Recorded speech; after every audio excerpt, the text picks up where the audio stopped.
A house is made of wood and stone, but only love can make a home. Welcome to the RepcoLite Home Improvement Show, helping you make your home into one you'll love even more. On News Radio Wood 1300 and 106.9 FM. Well, good morning, everybody. Happy Saturday. Haley, happy Saturday. Top of the morning to you, Dan. Top of the morning to me.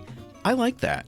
You should toast me when you do that. Yeah. That should be a new tradition for the show. I get Let's have toasted. something to toast. Yeah. Just having me around is reason to toast. Fair enough. Anyway, on the show today, we've got all kinds of stuff. We're going to talk about drywall anchors. We're going to be talking about some things to consider when you're buying furniture shopping 101 stuff. We're going to be interviewing Lauren Figueroa, an interior designer who took a very small, cramped bathroom and made it into a much more usable space without changing the footprint of it at all. Yeah, the literal footprint. So that's really interesting how she did that. And it might help people out there with a cramped space kind of think outside the box and maybe come up with some new solutions.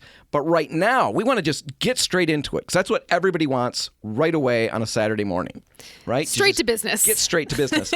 But we want to talk about a question that came up because of your very first segment, Haley. Yeah. The barn quilts. When we were talking about that and where that tradition comes from, we started asking the question, well, why are barns red to begin with? Right. Where did that color come from? Right. And it's one of those interesting questions. There's a lot of things like that we just accept. And when we think about, and normally it's parents who run into this, a child will ask, why is such and such happening? And then we realize how little we actually know. Right. We have no idea. I didn't know why barns were red in the first place. Now we know there were other colors. White barns. Brown, black. Right. But largely red. Why red? Well, we checked the internet first off to see once if there are fun stories out there. And there are. There are. There's a couple of things where one idea is that barns are red to help cows find their way back from pasture. Yeah, it's too bad cows are colorblind. Yeah, that one doesn't work. Another really fun one is that red was meant to aggravate the bulls. Why? Why do we want to aggravate them? I know. That answer raises way more questions. Yeah. Yeah. The little I know about bulls is the less you do to aggravate them, the better. And can they see the red? Who knows? Right? So I think that one gets a as well. My favorite one is it's the law. Just straight and simple. Yeah. Make your barn red or you're going to jail. Yeah. That doesn't seem right either. So that's as well. So we dug into what's the real reason behind it. And it turns out the real reason is not nearly as fun as the fake reasons. No, it's kind of boring, but very practical. And price conscious. Yes. Yes, that's what it really boils down to. So in the beginning, barns weren't generally painted at all. Farmers didn't have excess cash to put into paint. Mm-hmm. They got the barn up. They got to do their own farming stuff, and they're just going to let it weather. Well, it turns out it weathered really poorly. Yeah, and so now that investment of paint is not looking so bad after all. Right. As you're thinking about replacing your barn, the paint seems reasonable, and so that becomes the solution. Well, there's no paint stores around. Exactly. No There's RepcoLite, no Port City to. paints. So they've got to make their own paint. So farmers come up with this concoction of boiled linseed oil. Yep. They'd combine it with milk and lime, and then that became a coating that was kind of an orange color. So we're not quite to the red barn yet. It was just a light orange, and that was from the linseed oil. That didn't really do much to preserve it from mold and mildew, though. Right. So there was still a problem they had to fix. Right, and it turns out rust kills mold and other types of fungi. So farmers started adding ferrous oxide to their paint, to this mixture that we talked about, and that produced a dark, rusty red color. So the addition of the rust helped kill mold. It was very inexpensive to produce, and a third benefit turned out to be that the barns absorbed more heat because of the darker color, and that actually made winters more endurable for the cows. Yeah, summer's probably a little harder. Summers were miserable. Oh, the cows hated the summers, but they loved those winters. Anyway, once paint started to be mass-produced, it turns out the red pigments were still the cheapest, and so red barns persisted. And now today when we see red barns and we repaint barns red, what we're typically seeing is a brighter, cleaner red. It's not the red of tradition, and we're really only doing it for tradition's sake. We're not doing it to save money so much anymore. No. All of those things are kind of out the window. It's more we just associate barns with red, and now when we think of red, we think of bright red. Right. So we don't necessarily have to be painting them the super bright red. It's not necessarily traditional, but that's just what's in our head. Right. Yeah, the original ones were probably rustier, darker in tone. And the new brighter colors, the problem that you can run into with these bright colors outside is that they can fade very quickly. Right. They're no longer the oxide pigments and the super bright colors. We're using synthetic pigments then. And those are typically associated with fading faster. So that's kind of where we try to steer people towards systems like Benjamin Moore's Gen X and Aura that are meant to be a color lock system. They're going to fade a lot slower. Right. So if you're painting a barn, and not everybody's doing that, but we still have people doing that, but painting your home, painting anything outside, a front door, right. Use paint, especially when you're going to a bright, clean color. Always ask about that in the store, about getting the best paint and colorant system that will preserve that color as long as possible. Because you don't want to go through the work. It's still an investment. Right. That's an investment. It's a lot of time. You want the color to look the way you want it to look for as long as possible. Exactly. All right. We're going to take a break. And when we come back, we're going to be on the phone with Lauren Figueroa talking about that bathroom remodel. Yeah, Lauren's an interior designer in the area, and she takes a really cramped bathroom in a historic home and makes it feel much more spacious. Right. And if you want to, head to RepcoLite.com right now and check out the show notes for this episode, and you can see pictures of what Lauren did. That's going to make the next segment even more interesting. Definitely. All right. We'll be back in just a minute. Stay tuned.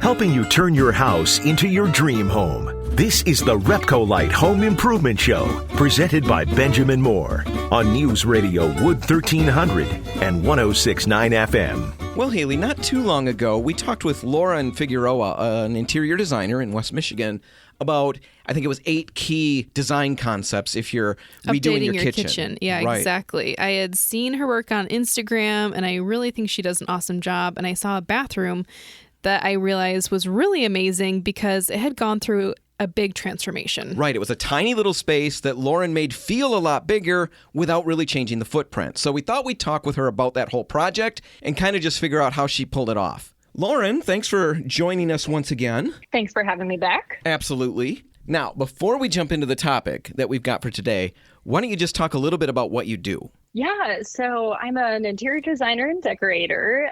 Work with clients throughout Michigan. We focus on West Michigan and Southeast Michigan.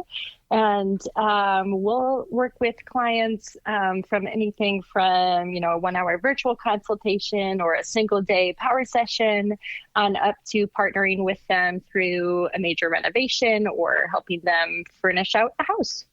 Awesome. I like that power session. Yeah, those have been very fun. Well, we wanted to talk to you about a bathroom project that you posted on your blog. You took, a cramped bathroom, which is a common problem, into something that felt way more spacious. So I guess, describe the before for us. Sure. So this was a project in a historic home. So the neighborhood is Elder Heights in Grand Rapids. It's known for like teeny tiny, awesome little bungalow houses. So this was the only bathroom in the house. When you walked in, it had sort of like this stick-on gray tile, a pedestal sink, which is a fun look, but not if it's your only area, your only counter space in the bathroom.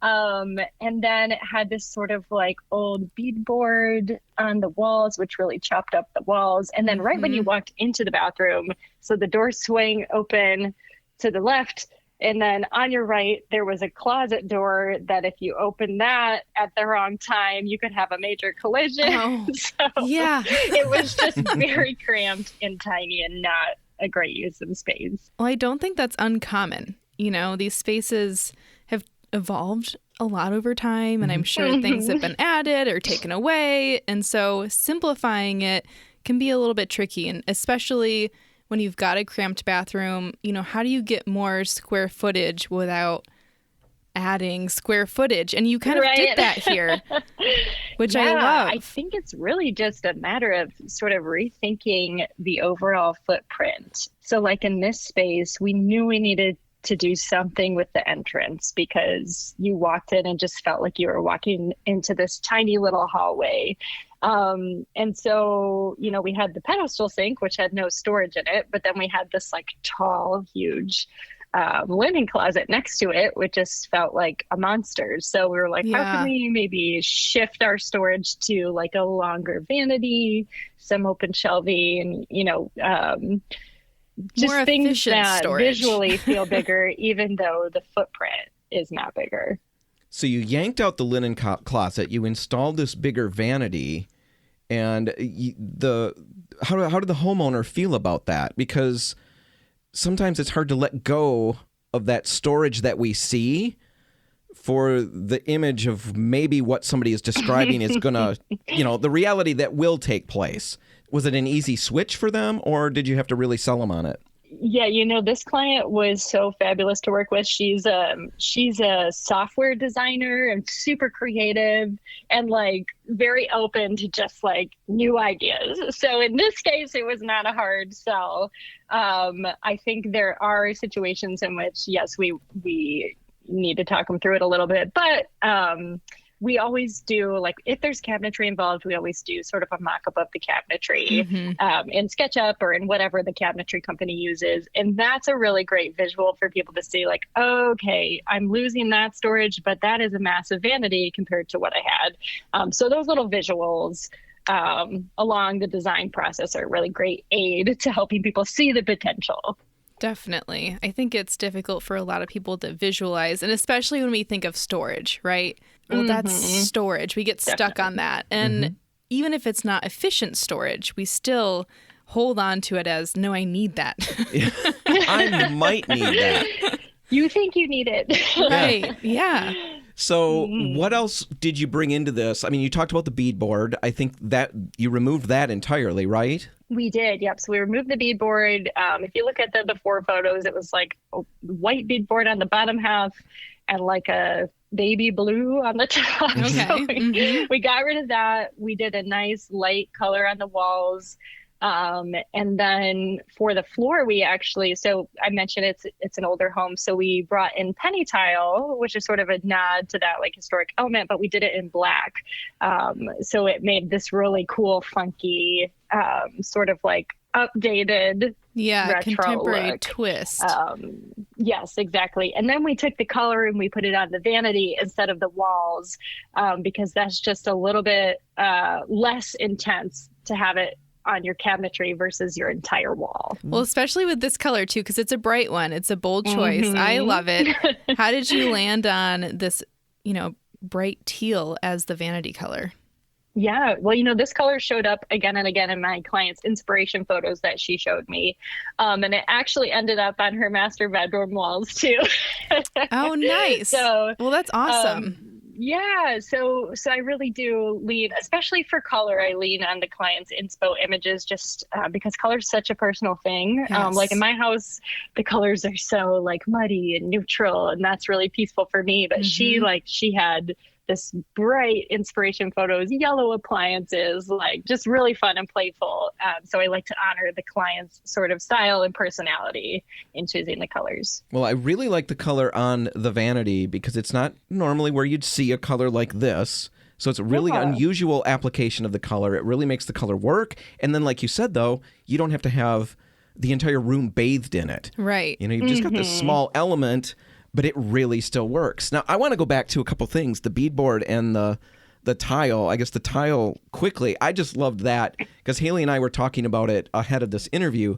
We love the idea that you've got this historic home, and a lot of us live in, maybe not historic homes, but the homes have certain design elements. They lean a certain direction. Every home does for the most part. You can update it without completely walking away. You ended up with something that feels modern, color-wise, and yet you've got the visual of the old historic. You've kind of brought both worlds together, and that's good info to have. A lot of people think when they hear the word that they're going to modernize this color, they have another idea in their head about where they're going to end up. Right. You're not going miles away necessarily from where you started. You can still keep that feel. Definitely. Now, exactly. The beadboard. Yeah. That was something crazy because we've talked about that in a very positive sense on the show in the past because it can be a great look. But in this small bathroom, when we look at it in the pictures, and we'll link to this blog post in the show notes. If you're curious, you can go there right now, RepcoLite.com, click on the radio, and the current episode is the one. You'll be able to check out exactly what we're talking about with Lauren's pictures here. But the beadboard in this little bathroom really breaks up the room. with all of the extra trim working around, I believe, the receptacle, the outlet. Yes. All of that really, really clutters up the space. It does. And there's, there's some other posts with this house in it. If you look through it, like it's got a lot of arches in it and just angles and different things. And I think in this particular application, the beadboard was just not the right choice. I love the look. I have it in my house too. It's just, when you have a small space with a lot of angles, it just sort of draws your eye to the fact that there are a lot of angles that you're working around. Yeah. Yeah, it makes it feel claustrophobic. And I don't know, I guess I didn't think about that. I always think I want to add this design element. It's a detail, it's character. Let's put up some wainscoting or beadboard. But looking at the before and after here, I can tell the impact that it really closed it in. For me, it was really interesting because I've got a bathroom almost not identical to this, but I've got the little nooks. It's a small bathroom. It reminds me of it. It's got beadboard up now. And I'm in the process of redoing it.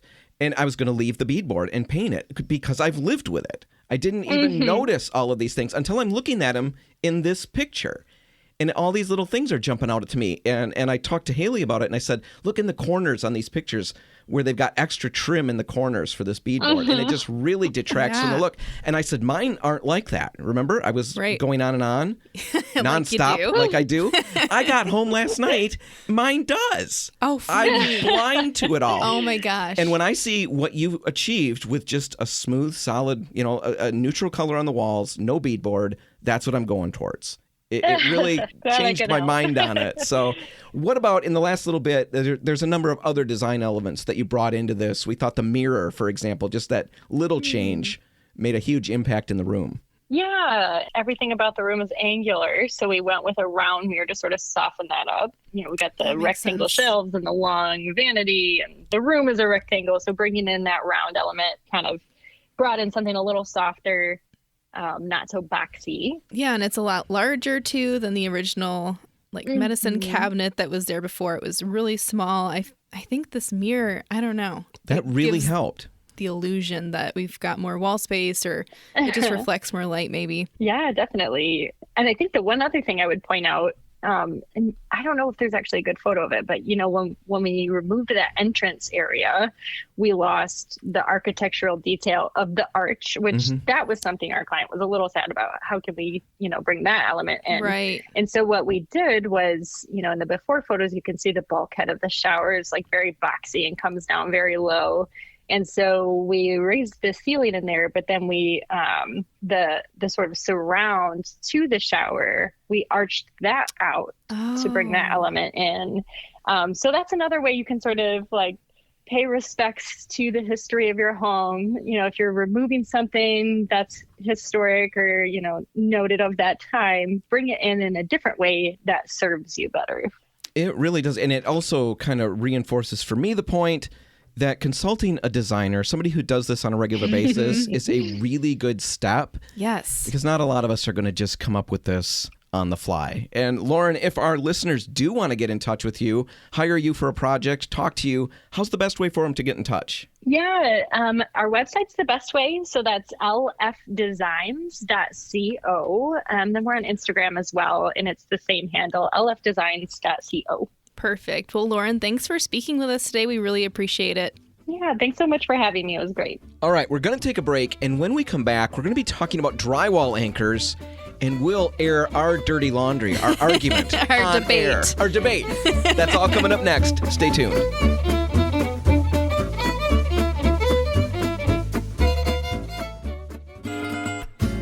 If you want to take your DIY skills up a rung, the RepcoLite Home Improvement Show is here to give you a boost on News Radio Wood 1300 and 106.9 FM. Well, Haley, it's throwdown time. You make it sound so extreme. I know. I talked about that at the end of last segment, that we had an argument / disagreement / discussion about drywall anchors. We had a discussion because we had different experiences. We did. And you found out you were wrong. I did. I found out I was wrong, or at least I had to rethink my opinion. Drywall anchors. Who would think you're even having a discussion that you care that much so about. much about. Yeah, with drywall anchors. Well, you just couldn't believe what I had done with them. I think you were in shock that Right. I had hung up bookshelves without drilling into a stud. I don't know why, though. That is my mentality. Yes, if I'm hanging something heavy, and I think you'll agree, if we Yes. can mount it, secure it into a stud, that's the way to go. Absolutely. Absolutely. But that's not always possible. Right, because I wanted to center it in a specific way and line up the I brackets. still can't wrap my brain around that concept. You're busy worried about how it Aesthetic. looks. I want to shift it whatever way I need to, however far I need to mount it into the studs. Dad, why is the bookshelf over there? That's where his the stud was. studs are. At least the ones I could find. Anyway, so back and forth with this whole drywall anchor thing. You hung the bookcase. I've been unable to even have a towel bar stay up. Well, and that's where we kind of realized what was really happening here, because I think what's happened is that you've used a specific type of anchor, the ones that come with the towel bar or, with the shelving from IKEA. They're just really cheap. Whoa. Now, the way you say that. Because I knew you were going to say this. You're exactly right, though. I use it, or I bought the little kits in the store, like for hanging sure. pictures or something, and it comes with all the cheapest materials. So anyway, using the wrong anchor can get us off to a bad start, can color our entire opinion of drywall anchors, and cause us to have arguments and discussions with our coworkers. So we want to fix all that. So we're going to talk about, first off, just the most common drywall anchors out there, where you'd want to use them, where you might not want to. Yeah, the most common is definitely going to be those expansion anchors that we just mentioned. They come with kits. They're usually blue or red. They can come in any color. In any color. But I associate them with blue. They look like little bullets, basically, right? Little plastic bullet-shaped things. You drill a hole in the wall, you pound them in there, push them in there, then you insert a screw. And when you do that, that expands or causes the anchor to expand, and that's where you get the grip from. Exactly. I've had a lot of bad experiences with these personally, and I think it's just one of those things, again, where if you're not going to spend a ton of money on something, you can't really have the biggest expectations. Oh, no, Haley. I can. Okay. And I do. No matter what I spend, I have huge expectations, and these have always let me down. Now, another one, a better option, is the self-drilling anchor. And these can come in metal or plastic. Yeah, and even the plastic ones, there's a couple different kinds. Well, yeah, they've got really large threads, essentially, so they can self-drill. You can just use a screwdriver, which is kind of nice. You don't need any power tools for this one. There's no pre-drilling or anything. They'll go right in the wall, and they'll grip really strongly because of those crazy big threads they have. And the plastic ones have two different options. Either it's just the threads, or it's a combination where it actually does expand on the other side like the expansion ones do. Right. If you're going to hang something heavy, these will work for that, and we'd recommend the ones that expand. Yes. You're just going to get extra grip out of that. And like you said, you use a screwdriver to insert them into the walls. I've used a drill, but it's really iffy. It's got to be a variable speed drill. Yeah, and you got to be really careful. Because you can really strip them out pretty easily, or you could drive them too far past that face paper and have a problem that way. So the screwdriver's the better way to go if you can do it. I think so. Now let's go to hollow wall anchors. And yeah, these are really complicated to describe. And they always seem intimidating in the store to look at, honestly. Right. We've got a picture in the show notes. You can check them out. We'll do our best to describe them. But they're metal, and it's a solid metal shaft. At the beginning. And then there's a split partway down, depending on the size of the anchor that you're using. And that metal shaft should be the width of your or the thickness of your drywall, exactly. Right? So that can vary. But then when it splits, they've got all these, I think 4 different metal pieces, bands. basically. Yeah, metal bands, and they're crimped. And basically, when you tighten the screw, those crimped pieces flare out on the other side, the back side of your drywall, and that's where you get your grip from. Yes. Watch the video that we'll link to. It'll be much more descriptive. Yeah, they're really easy to use. They're not as intimidating as they seem, but they're really not necessarily the best option either. Another option is the toggle anchor, and you like this one. I do like these ones. I didn't used to because they look a little, hard to understand how it's going to work. But essentially what it looks like is metal wings, and they're springy. Yeah, they spring out. They snap open on the other side of the drywall, and then they get tightened up against the drywall when you use the screw. But there's actually a lot of different options out there now, and that's kind of where I've changed my opinion on them a little bit. So you don't like the old school ones necessarily with the wings that you described, the little springy wings. Yeah, those ones look more simple, but I've had a difficult time with them before. the ones I really want to try after the video are the Easy Toggle Cam. They're almost a combination of all the different kinds that we've described here. Yeah, these are even harder to describe than the ones that I butchered earlier. Yeah, I'm not even going to try to describe those ones. But again, take a look at these in the show notes. The ones that I've used and my husband has used with great success are the plastic snap-off ones. So these will still have a metal wing that expands on the other side of the drywall, but they are essentially made on the other side of like a zip tie material. And so you zip it tight to the wall and then you bend it back and forth and the excess just snaps off. Right. It's very interesting. You drill your hole, pop it in there, pull that zip tie thing, tightens everything down, and then snap it off. All of these make use of some sort of feet or wings on the other side of the drywall, and that's what gives you the grip on those. With any of these toggle ones, though, real quick, just make sure that you're drilling the right size hole to insert it with, because that's where people fail with these often, is that they're drilling a hole that's too big. So always read the packaging first. Right, definitely. Now, those are some of the most common anchors, but as we mentioned, each of those comes with different weight ratings. So in order to really get the job done right, you've got to use the right anchor, the best anchor for your project, but also at a weight suited for the project. And to be safe, you want to buy an anchor that's rated for a little more weight than you think you need. Now, we found a really good video. You found it. Yeah, it's by Project Farm. And you said you've seen other videos by him. Yeah, I think he does a really good job. Really good job. And he put all of these different anchors to the test. We're not going to painstakingly go through it. We've got a link to the video in the show notes. It's interesting to watch. Yes, it's not a boring video at all. It's like Mythbusters. It is. He tests all of the anchors we talked about, and he puts them in a piece of drywall that's a ½ inch thick, and then he applies consistent pounds of vertical force, basically simulating a shelf or something like that. Yeah. And he does that, measuring that weight until they pop out of the wall or fail. Wow, rip out of the wall. It's dramatic looking. It's pretty fun. And there's a lot of different replays of the video, right? When it's popping out and damaging stuff. But it will show you what they do and how well they perform. And it was interesting because all of them, even the cheap ones, exceeded the weight rating on the package. Yeah, the self-drilling anchors actually more than doubled their weight rating. So they were rated for 50 pounds and they didn't fail until 125, which is really impressive. Really impressive. The toggle anchors that he used, those were able to hold the most weight. Yeah, those were probably the best, but the ones that didn't do quite as well, even though they met and slightly exceeded their weight rating, was the expansion anchors and the hollow wall anchors. Right, that was surprising. The hollow wall anchors look pretty significant, but they didn't function nearly as well either. So overall, in looking at the video and things that we've done personally, the toggle option is probably the best. Yeah, definitely. I think the easiest to use, though, are going to be the self-drilling ones. It's really a toss-up for me as to which one I would use. I guess it depends on the project ultimately, and that's, going to be with anything. Right. The big thing is, for me, when I look at this, first off, I'm not going to be using the cheap garbage pieces that come with something with whatever I bought. Right. I can get better ones and I'll have better luck.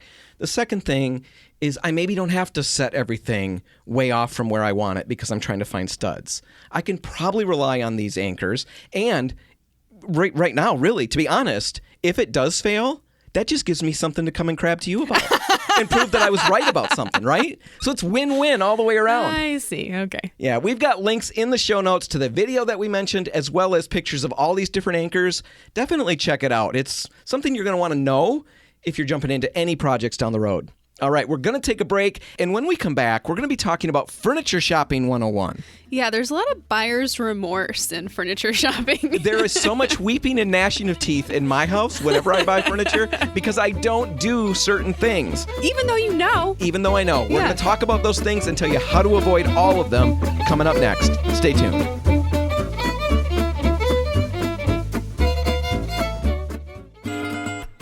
If you want to take your DIY skills up a rung, the RepcoLite Home Improvement Show is here to give you a boost on News Radio Wood 1300 and 106.9 FM. Well, Haley, choosing the right furniture for our home is critical. The sofas, the dining room tables, the beds, the office chairs, all of these are things that we spend a ton of time with, and they've got the ability to impact the aesthetic, the design of our homes, our spaces. The function, the comfort that we feel in those spaces. They're big decisions. Yeah, it's a big commitment, and it's a big investment potentially, and tend to rush these decisions, if I'm totally honest. When I'm shopping for furniture is because I want it right now. And so whatever I find is often what I take home with me. And then later on, I'm not as comfortable as I could have been, or the furniture doesn't even fill the function that it was meant to because I didn't really think about how deep a shelving unit needed to be. Right. I can't really count how many times I've gone to a thrift store and almost bought. Sometimes I do buy. I didn't go looking for furniture, but that's what I end up buying because I find something and then I've got exactly what you're talking about. Yeah. This really wasn't a need that I had. It just it looked cool. I kind of got roped into the idea. The price was right. You name it. I snatch it up, bring it home. It really doesn't fit my need. So there's a lot of different things to consider. And we thought we'd go over some of the basics. You know, this isn't rocket science here. But it's things that I don't remember to do in the moment. It's like the heat of the moment takes over, and so I make a purchase, and I wish that I would just slow down. And I think that's ultimately what we're saying to do here is just slow down so you have enough time to consider these things. Right. So if you're shopping for furniture, here's a number of things to look at. And first, I guess let's start with the obvious cost. Cost always plays in, and with furniture, with most things, you're going to get what you pay for.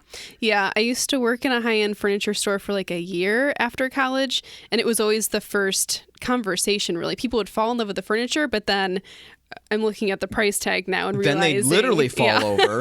Then you resuscitate them and then explain why the price tag is what it is. Yeah, because the frame, you know, is doweled, it was screwed, it was glued, so you've made got of solid gold, right? Things like that. The fabric was really nice and cleanable, and so all of these things play into it. But while it's a great investment and it could last generations if you really spend the money on furniture and have the ability to replace cushions over time, all of these things are really great. But if I'm only going to be in a place for a couple years and I don't know that this furniture is going to fit into either my next taste that I have or the next house that I have, maybe I don't really need to invest like that. It's a matter of figuring out exactly what you're looking for. I had a house where I was going to be there 3 years. And went through the same debate. I keep telling myself I got to buy the best. You know, let's put the best thing that I can afford in the house. And in the end, we didn't. We saved some money on it. We bought something that would get us by, and it worked just fine.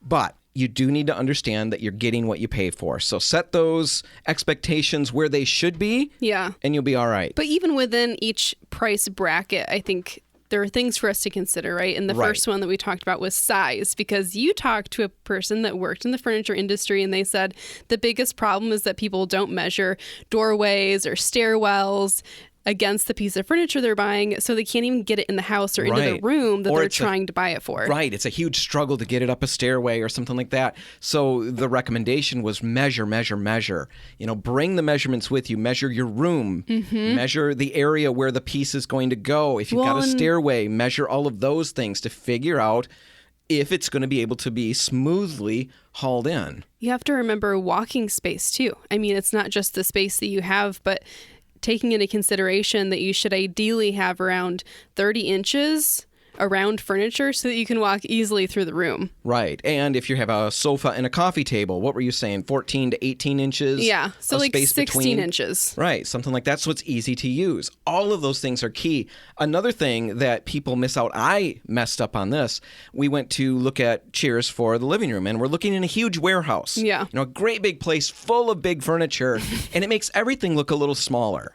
Right, yeah, because it's not the scale of a home. Right, you don't have that scale, that idea. So we picked out chairs, so excited, and they deliver them a few days later, and I come home from work and find these things have now taken up space in my living room, and they basically look like they filled half of the living room. Yikes. When I measured it, it literally was a quarter of the living room they filled up. Wow. Yeah, I'm not exaggerating. They were so huge. It was a narrow, long room, and they filled up one entire end of that room. They were so big. I never would have dreamed that looking at them in the store. Right. So measure them.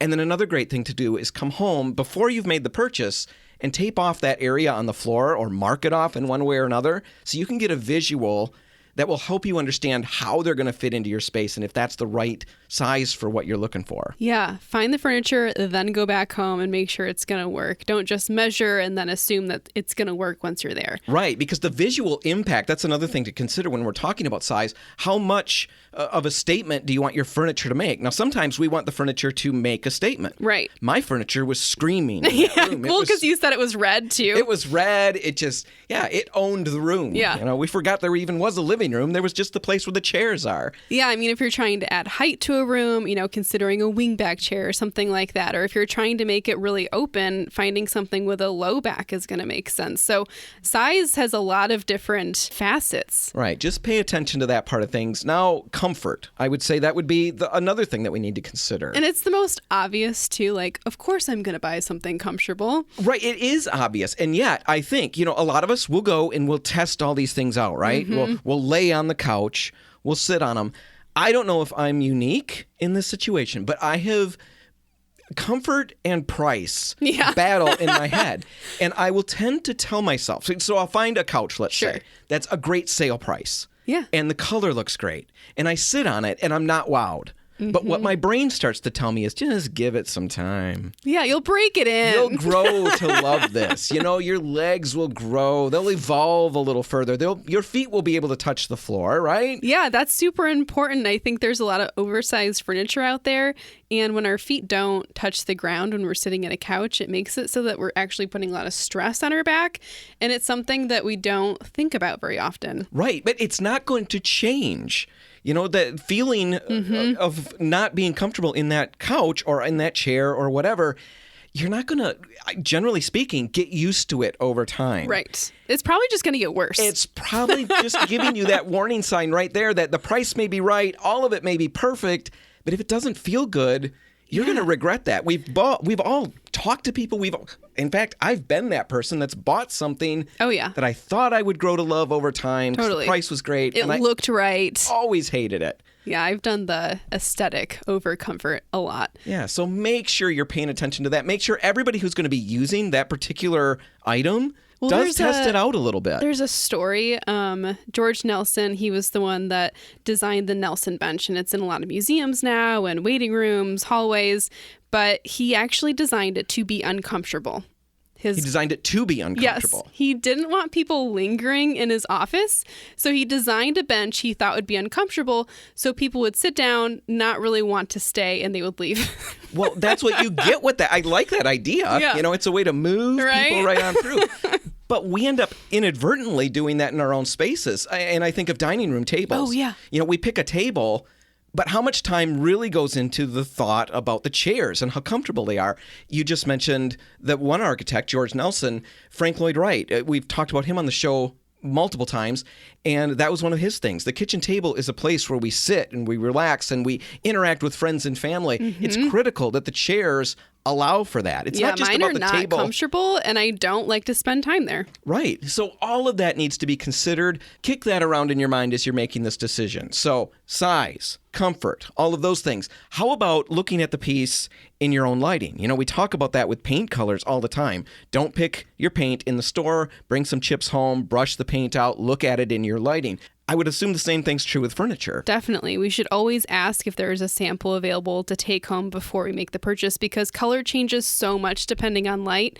And then save the paint color choosing for the end. Because if you're both buying furniture and painting a room, you have way more paint color options than you do for furniture.